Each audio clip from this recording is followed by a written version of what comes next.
Hey, so if websites are loading slowly in Brave or pages keep hanging before opening, yeah, that can get frustrating really fast. In this guide, I'll show you how to fix Brave browser slow page load issues step by step. All right, first, make sure your internet connection is stable and fast enough. Slow internet can look like a browser problem. Close Brave completely and reopen it. Yeah, temporary glitches can sometimes slow page loading. Now clear your browsing data.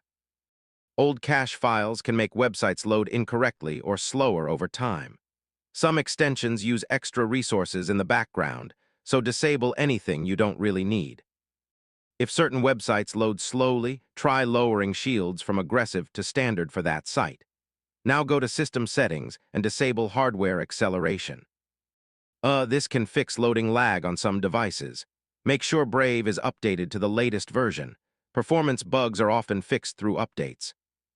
If your computer is using too much RAM or CPU, browsers can slow down. Close heavy apps running in the background. If pages are still loading slowly, reset Brave settings to default to remove broken configurations. And yeah, that's it. Once these fixes are applied, Brave should load websites much faster and feel smoother overall.